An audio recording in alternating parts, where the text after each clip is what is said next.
Assalamualaikum warahmatullahi wabarakatuh. Perkenalkan, saya Rehan Yudanto dengan NIM 70.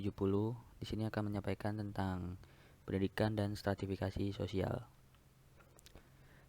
Sebelumnya, kita akan menyampaikan pengertiannya dulu dari pendidikan menurut Ki Hajar Dewantara.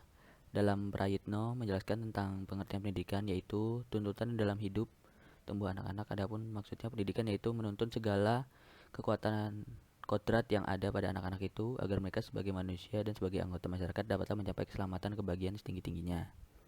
Atau ada pengertian yang lainnya, itu pendidikan itu berasal dari kata didik dan mendapat imbuhan pe dan berakhiran an, maka ini memiliki arti proses atau cara atau pembuatan mendidik. Lalu ada pengertian tentang stratifikasi sosial menurut Mosaka dalam buku Fritz Hotman. Stratifikasi sosial adalah pembedaan anggota masyarakat berdasarkan status yang dimilikinya. Atau ada pengertian lain juga sebagai acuan dalam mendefinisikan stratifikasi sosial, yaitu menurut Max Weber, stratifikasi sosial merupakan penggolongan orang-orang yang termasuk dalam suatu sistem sosial tertentu atas lapisan-lapisan hierarki menurut dimensi kekuasaan, privilege, dan prestis. Selanjutnya, kita sebelum masuk ke stratifikasi sosial, banyak orang-orang yang sulit membedakan antara stratifikasi sosial dan kelas sosial. Jadi di stratifikasi sosial ini lebih merujuk pada pengelompokan orang dalam tingkatan atau strata yang terdapat di dalam hierarki secara vertikal. Lalu membicarakan soal stratifikasi sosial juga berarti mengkaji posisi atau kedudukan antar orang atau sekelompok orang dalam keadaan yang tidak sederajat. Nah, kalau kelas sosial itu sebenarnya berada dalam ruang lingkupnya kajian yang lebih sempit.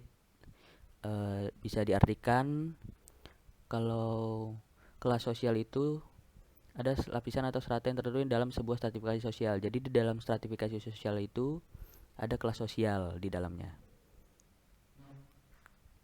Lalu hubungan dengan pendidikan dan stratifikasi sosial itu apa sih? Jadi hubungannya itu dalam berbagai studi tingkat pendidikan tertinggi yang diperoleh seseorang digunakan sebagai indeks kedudukan sosialnya.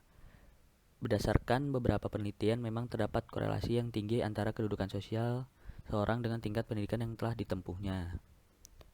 Nah, jadi antara pendidikan dan stratifikasi sosial ini bisa disimpulkan bahwa hubungannya dimana jika suatu pendidikan yang dicapai seseorang itu sangatlah tinggi, disitulah dia bisa menempatkan dirinya di strata teratas.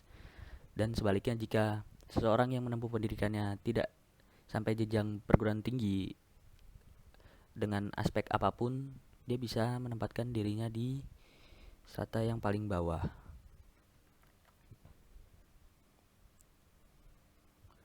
Lalu bisa dibilang juga masyarakat golongan rendah tidak menghambat anak-anaknya untuk mencapai perguruan tinggi karena kurangnya perhatian akan pendidikan di kalangan orang tua. Banyak anak-anak golongan ini yang berhasrat untuk memperoleh pendidikan yang lebih tinggi, akan tetapi dihalangi oleh keadaan biaya, seperti itu. Oke, next. Pendidikan sebagai mobilitas sosial pendidikan. Nah, karena adanya stratifikasi sosial dalam pendidikan itu, di sini terjadilah mobilitasnya dalam sosial pendidikan. Jadi, pendidikan sebagai mobilitas sosial pendidikan dipandang sebagai jalan untuk mencapai kedudukan yang lebih baik di dalam masyarakat. Makin tinggi pendidikan yang diperoleh, makin besar harapan untuk mencapai tujuan. Nah, jadi di sini pada zaman ini keturunanlah yang tidak seperti zaman dahulu, di mana keturunanlah yang menentukan status sosial seseorang, dan itu sulit sekali dihilangkan dari adat istiadatnya. Tapi untuk saat ini, pendidikanlah yang semakin besar kemungkinan mobilitasnya untuk merubah strata seseorang. Jadi di mana saat dia menempuh pendidikan sampai ke jenjang tinggi, ke perguruan tinggi, di mana dia akan mendapatkan pekerjaan yang lebih baik, maka disitulah golongan stratanya menjadi lebih tinggi.